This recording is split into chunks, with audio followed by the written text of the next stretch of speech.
नमस्कार प्यारे बच्चों। आज हम पढ़ने वाले हैं बेसिक इलेक्ट्रिकल इंजीनियरिंग का एक बहुत ही इम्पोर्टेंट टॉपिक जिसका नाम है नॉर्टन्स थ्योरम।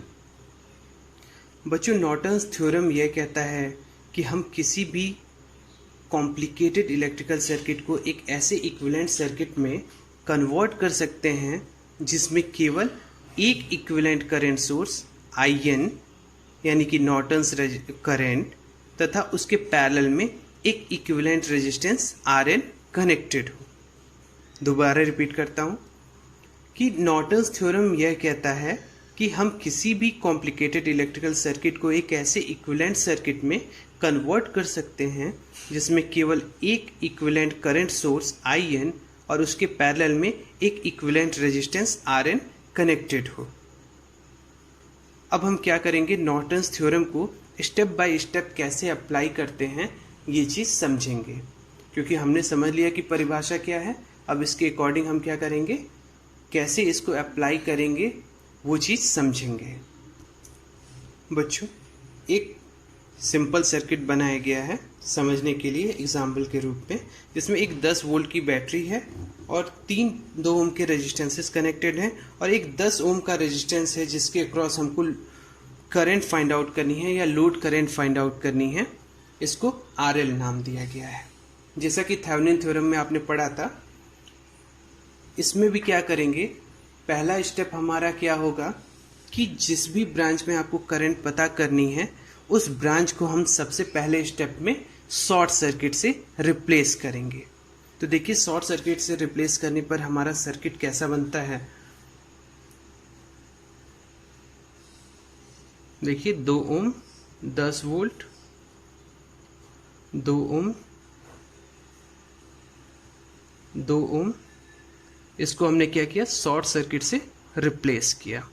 यह है शॉर्ट सर्किट। और यहाँ पे पता करेंगे शॉर्ट सर्किट करंट या फिर जिसको नॉर्टन्स करंट भी कहते हैं, वो चीज़ यहाँ पर आपको पता करनी है।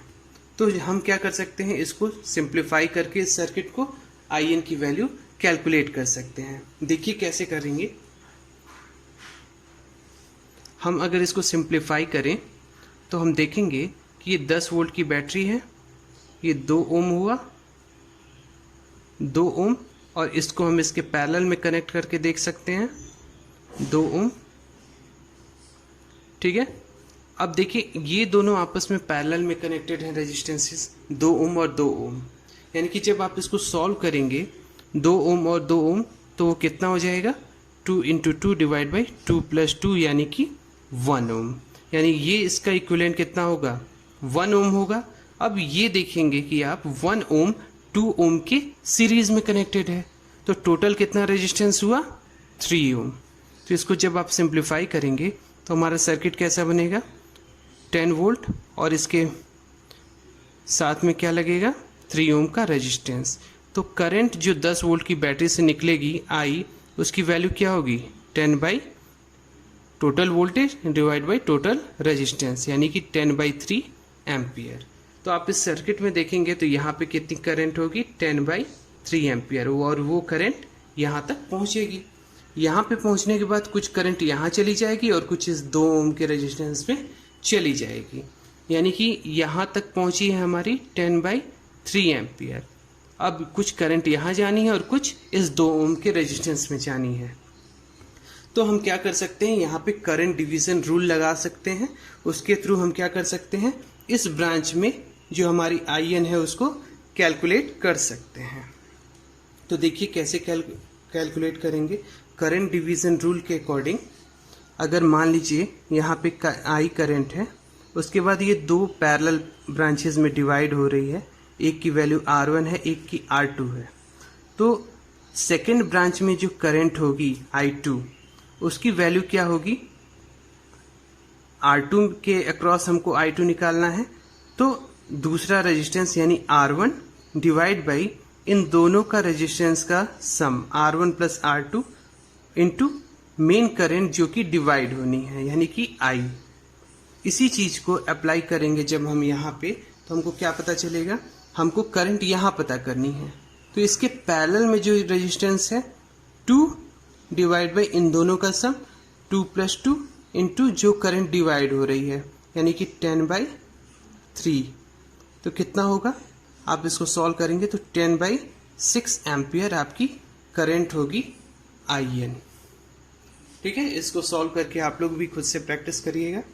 तो 10/6 एम्पियर हमारी किसकी वैल्यू आई, IN की वैल्यू आई। क्लियर। तो IN तो निकल गया फर्स्ट स्टेप में। अब सेकेंड स्टेप में हमको क्या करना है, RN कैलकुलेट करना है।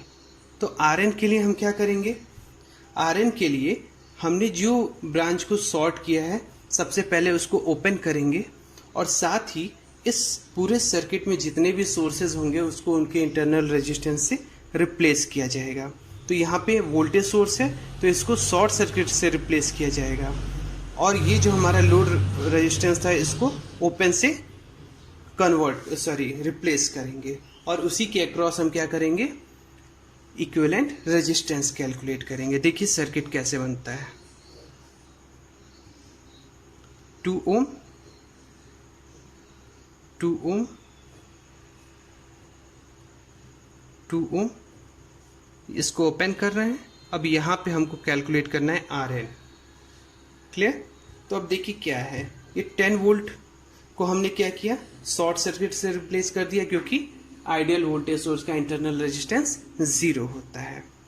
अब देखिए अगर हम सॉल्व करना चाहें, सीधी सी बात है, ये 2 ओम और 2 ओम आपस में पैरेलल में है तो इसको सॉल्व करेंगे तो कितना आएगा, 2 × 2 / 2 + 2 यानी कि 1 ओम, यानी इतना 1 ओम आ गया और ये 2 ओम की सीरीज में है। तो टोटल RN कितना आया, 3 ओम आया। क्लियर है, कोई डाउट किसी को।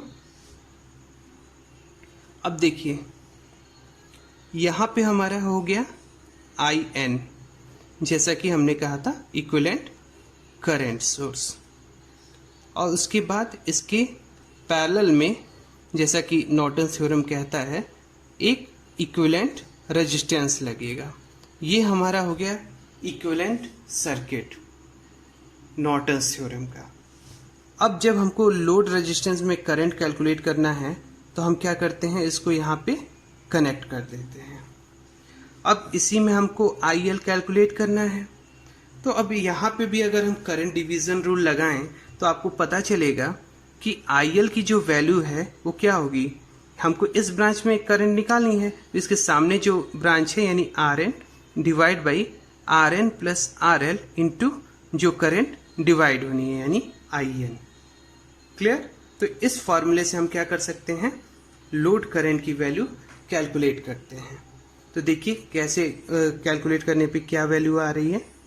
IL की वैल्यू यहाँ पे कितनी आएगी, RN की वैल्यू कितनी हमने निकाली है, RN 3 ओम डिवाइड बाई 3 + 10 यानी कि 3 इंटू आपकी करंट की वैल्यू क्या है IN की 10/3। ठीक।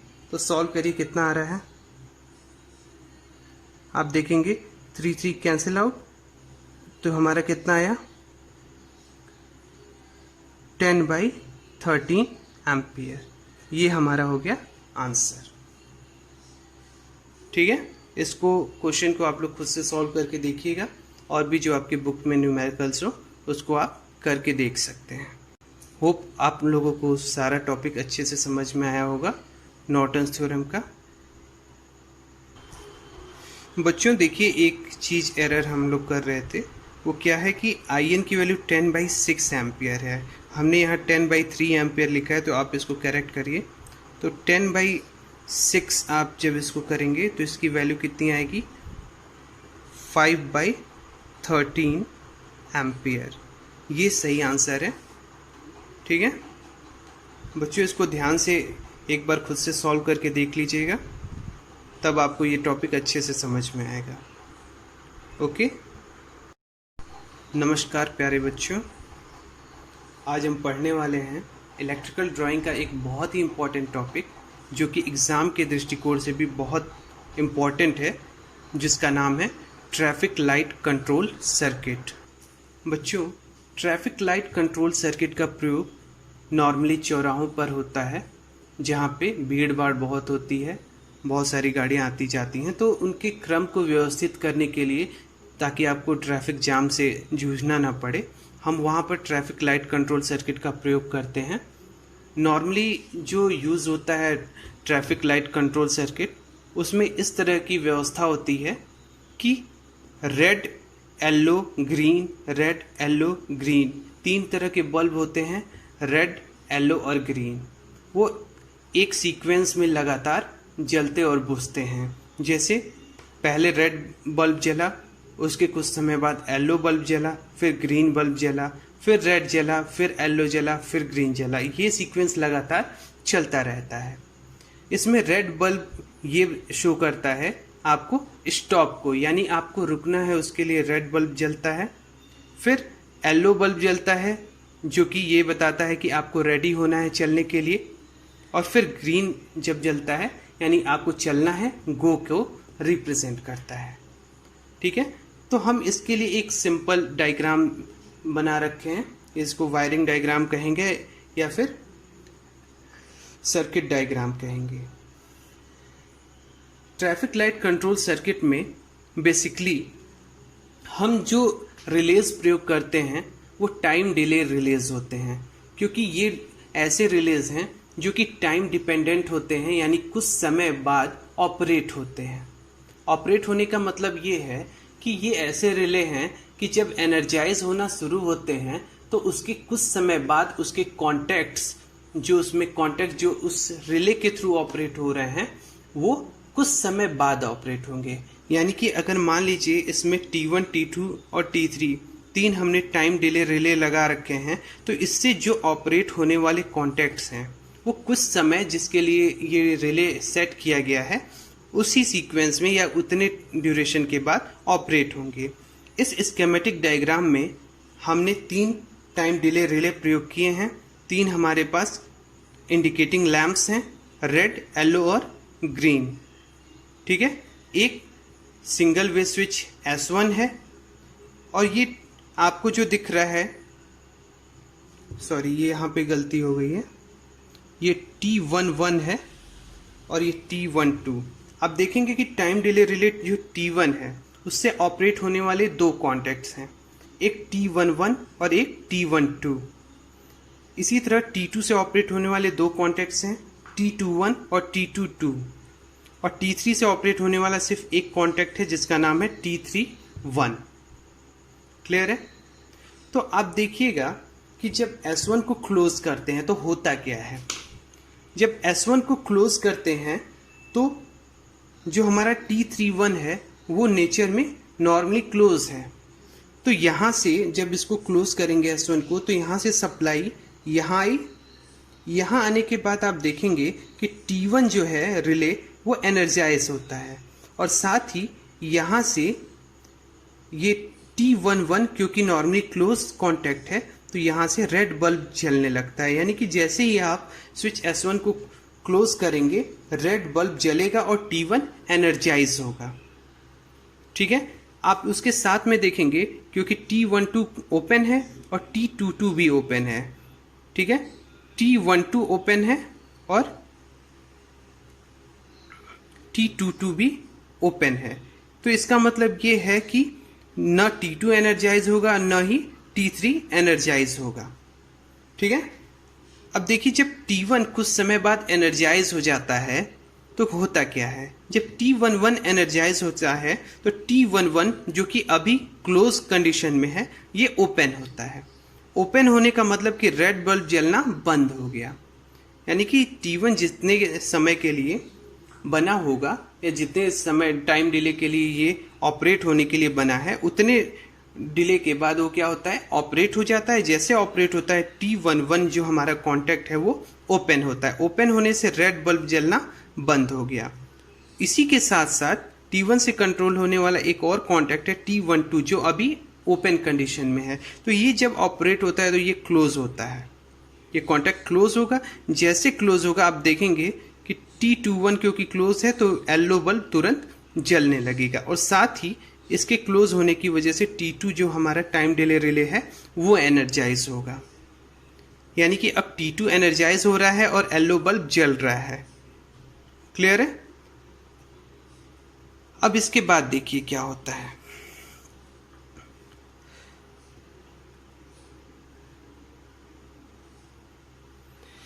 जब येलो बल्ब जल रहा है और T2 एनर्जाइज हो रहा है तो उस कंडीशन में ये कुछ समय के लिए ऑपरेशन होगा, यानी येलो बल्ब कुछ समय के लिए जलेगा। कब तक जलेगा? जब तक कि T2 ऑपरेट ना हो। जब T2 ऑपरेट होगा तो क्या होगा? T21 ओपन होगा क्योंकि ये अभी क्लोज कंडीशन में है, तो ये क्या होगा? जब T2 ऑपरेट होगा तो T21 ओपन हो जाएगा, यानी येलो बल्ब जलना बंद हो गया। लेकिन उसी समय क्या होगा? T22 क्लोज होगा क्योंकि ये अभी ओपन है, तो ये क्लोज होगा। जब ये क्लोज होगा तो T3 एनर्जाइज होगा और जो हमारा ग्रीन बल्ब है वो क्या होगा? जलने लगेगा। अब जब T3 ऑपरेट होगा कुछ समय बाद, तब क्या होगा? जब T3 ऑपरेट होगा तो उस कंडीशन में हमारा T31 जो नॉर्मली क्लोज है वो क्या होगा? ओपन होगा। जैसे ये ओपन होगा आप देखेंगे, क्योंकि ये पूरा सर्किट डी एनर्जाइज होने की वजह से T1, T2, T3 तीनों क्या होंगे? डी एनर्जाइज होंगे और ये पुरानी सर्किट जो है, मतलब पुरानी अवस्था में ये पूरा सर्किट रीअसेंबल हो जाएगा। ठीक है, इस सर्किट को अगर आप दोबारा समझना चाहें तो समझिए कि सबसे पहले S1 को क्लोज करेंगे। S1 को क्लोज करेंगे तो इसको क्लोज करते ही सप्लाई T1 तक पहुंचेगी और साथ ही रेड बल्ब तक पहुंचेगी, यानी कि रेड बल्ब तुरंत जलना शुरू हो जाएगा और T1 एनर्जाइज होना शुरू होगा। कुछ टाइम बाद जब T1 ऑपरेट होगा एनर्जाइज होने के बाद, तो T11 ओपन हो जाएगा आपका कॉन्टैक्ट। तो T11 जब ओपन होगा, रेड बल्ब जलना ऑफ हो गया, बंद हो गया। फिर T11 ओपन होने की वजह से रेड बल्ब जलना बंद हो गया, लेकिन T12 जो कि T1 से कंट्रोल होता है वो क्लोज हुआ। जैसे क्लोज हुआ T2 एनर्जाइज हुआ और T2 एनर्जाइज होने के साथ साथ येलो बल्ब जलने लगा। फिर कुछ समय बाद T2 जब एनर्जाइज हो जाएगा तो क्या होगा? T22 क्लोज होगा। जब T22 क्लोज होगा और T21 ओपन होगा तो येलो जलना बंद हो गया और T2 क्लोज होने की वजह से क्या होगा? T3 एनर्जाइज होगा और तुरंत ग्रीन हमारा बल्ब जलने लगेगा। फिर कुछ समय बाद जब T3 एनर्जाइज हो जाएगा तो T31 ओपन होगा। T31 जब ओपन होगा तो ये पूरा सर्किट क्या हो जाएगा? डी एनर्जाइज हो जाएगा और ये पूरा फिर से वही ऑपरेशन शुरू हो जाएगा। जैसे ये ओपन होगा ये पूरे सर्किट डी एनर्जाइज होंगे, साथ ही T3 भी डी एनर्जाइज होगा, तो ये पुरानी अवस्था में लौट आएगा, यानी T31 क्या होगा? क्लोज होगा। जैसे क्लोज होगा फिर से वही ऑपरेशन शुरू हो जाएगा, यानी कि रेड जलेगा और T1 एनर्जाइज होगा। ठीक है बच्चों, तो ये हमारा सीक्वेंस रेड येलो ग्रीन के लिए ट्रैफिक लाइट कंट्रोल सर्किट था। इसी तरह आप और भी सीक्वेंस इसके साथ अप्लाई कर सकते हैं और उसके लिए सर्किट डायग्राम खुद से ड्रॉ करके देख सकते हैं। उम्मीद है बच्चों आपको ये वीडियो पसंद आया होगा। धन्यवाद।